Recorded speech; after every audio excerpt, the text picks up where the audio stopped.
नमस्कार दोस्तों, मैं सचिन कौशिक आपका एक बार फिर से स्वागत करता हूं मेरे इस चैनल पे। दोस्तों, आप सबको दीपावली की ढेर सारी शुभकामनाएं। और मैं जिस तरह से आप लोगों का रिस्पांस मेरी वीडियो में देख रहा हूं, उसके लिए तहे दिल से आप सबका शुक्रिया और धन्यवाद। मैं आपको बताना चाहता हूं कि आज दिवाली का त्यौहार है। हम भारतीयों के लिए ये त्यौहार बहुत ही खास होता है, खासकर हिंदू कम्युनिटी के लिए। आज ही के दिन हमारे प्रभु श्री राम 14 साल का वनवास काट के अपने पिता के वचन को पूर्ण करके अयोध्या वापस आए थे। उन्होंने रावण जैसे एक राक्षस पे विजय पाई थी, यानी कि बुराई पे जीत की विजय हुई थी। इसलिए इस त्यौहार को हमारे देश में बड़े ही धूमधाम से मनाया जा सकता है। आप देख रहे होंगे, आप सुन रहे होंगे कि मेरे पीछे कैसे दिवाली की आप आवाज़ें सुन रहे होंगे, जगह जगह पटाखे फट रहे हैं और ये गूंज है हमारे देश के एक होने की। और हमारा सबसे बड़ा धर्म यानी कि हमारा भारतीय होना, हमारी नेशनलिटी, उसके ऊपर मैं आज एक वीडियो लेकर आया हूँ, जिसमें हम एक वीडियो देखेंगे जिसमें हमारे देश की आर्मी और दुश्मन देश की आर्मी की तुलना करी गई है। आज हम देखेंगे कि हमारी आर्मी और उनकी आर्मी में क्या फ़र्क है। तो चलिए चल के वो वीडियो देखते हैं और मेरी प्रतिक्रिया भी उस पर देखते हैं। इंडिया और पाकिस्तान दोनों ही देश अपने मिलिट्री कंपैरिजन के लिए अक्सर चर्चा में रहते हैं। दोनों देशों के पास जबरदस्त सैन्य क्षमताएं हैं। भारत की आर्म फोर्सेस, जो अपने आकार और तकनीकी प्रगति के लिए जानी जाती है, दुनिया की सबसे बड़ी सेनाओं में से एक है। भारतीय मिलिट्री पावर के मामले में केवल यूनाइटेड स्टेट, रशिया और चाइना से पीछे है और वर्ल्ड में 4th पोजीशन पर आती है, जबकि पाकिस्तान भारत से काफी पीछे 10th पोजीशन पर आता है। अगर मिलिट्री एक्सपेंडिचर की हम बात करें तो साल 2023-24 के लिए भारत के पास 5.94 लाख करोड़ का बजट अलॉटेड है। वहीं पाकिस्तान के पास मात्र 627 करोड़ अलॉटेड है। मिलिट्री कंपैरिजन में भी लैंड, एयर और सी सहित सभी लेवल पर पाकिस्तान भारतीय सेना की ताकत से बहुत पीछे है। इंडिया के पास कुल 14,88,151 एक्टिव मिलिट्री पर्सनल्स हैं। वहीं 11,55,000 रिजर्व पर्सनल्स हैं। वहीं पैरामिलिट्री फोर्सेस और सीएपीएफ के पर्सनल्स को मिलाकर के एक्टिव पर्सनल्स की संख्या 14,79,700 है। इंडियन आर्मी में कुल 4614 टैंक हैं, 8600 आर्मर्ड फाइटिंग व्हीकल AFV है, 2799 artillery guns, 100 self propelled guns, 960 rocket artillery और इंडियन नेवी में 267 ship, 2 aircraft carrier, 11 destroyers, 13 frigates और 23 कॉर्वेट्स हैं, 16 सबमरीन, 8 टैंक, लैंडिंग शिप और 2 न्यूक्लियर सबमरीन्स हैं। वहीं बात करें एयरफोर्स की तो इंडियन एयरफोर्स के पास कुल 2263 एयरक्राफ्ट हैं, 173 fighter aircraft, 405 multi role aircraft, 120 attack aircraft, 729 helicopters और 12 अनमैन्ड एरियल व्हीकल्स भी हैं। अब अगर पाकिस्तान की आर्म फोर्सेस को देखें तो पाकिस्तान आर्मी में 6,54,000 एक्टिव पर्सनल्स हैं और 5,50,000 मिलिट्री पर्सनल्स हैं। लैंड फोर्सेस में पाक आर्मी के पास 3,742 टैंक्स, अरे भैया, ये तो आधे भी नहीं हो रहे हमारे, आधे भी नहीं है इनके पास, 6,308 artillery guns, 1,225 self propelled guns, 738 rocket artillery हैं। पाकिस्तान की नेवी में कुल 96 शिप हैं और 8 फ्रिगेट्स हैं, 6 सबमरीन। लेकिन पाकिस्तान नेवी के पास एक भी एयरक्राफ्ट कैरियर, डिस्ट्रॉयर, कॉर्वेट्स और न्यूक्लियर सबमरीन नहीं है। अगर बात करें पाकिस्तानी एयरफोर्स की तो इसमें कुल 1531 एयरक्राफ्ट हैं, 60 fighter aircraft, 275 multi role aircraft, 69 attack aircraft, 400 helicopters और 113 UAVs हैं।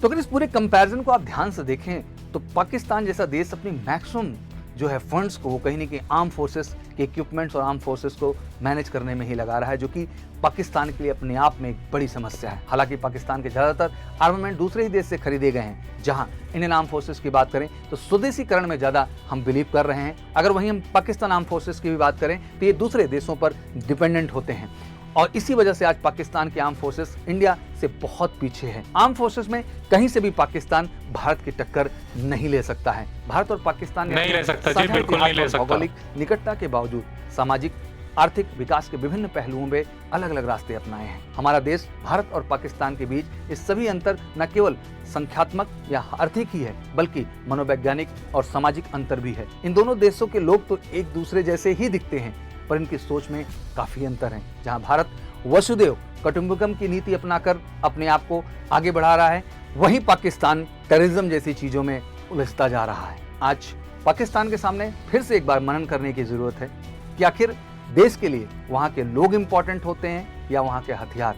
इस बात पे गहन चिंतन और मनन की ज़रूरत है पाकिस्तान को, और कहीं न कहीं उनका ध्यान अब अपने देश के विकास की ओर होना चाहिए। भारत ने इस बात में एक प्रॉपर बैलेंस बनाया। उन्होंने अपने डेवलपमेंट, अपने लोगों के विकास, अपनी आर्म फोर्सेस का ख्याल, हर चीज़ में एक सामंजस्य बनाया और प्रॉपर तरीके से विकास की ओर बढ़े और विश्व स्तर पे अपनी एक लीडरशिप की स्टेबिलिटी करके दिखाई है। तो मैं बहुत गर्व से कहूँगा कि भारत ने एक सही सोच और रणनीति के साथ अपने आप को लेकर आगे बढ़ा है, वहीं पाकिस्तान इन सारी चीज़ों में फेल रहा है। तो ऐसे ही कुछ एनालिसिस मैं अक्सर आपके सामने लेके आ रहा हूँ। बिल्कुल कमेंट सेक्शन में ज़रूर मेंशन किया करिए जिस तरह के भी टॉपिक पे आप विचार सुनना चाहते हैं मेरा।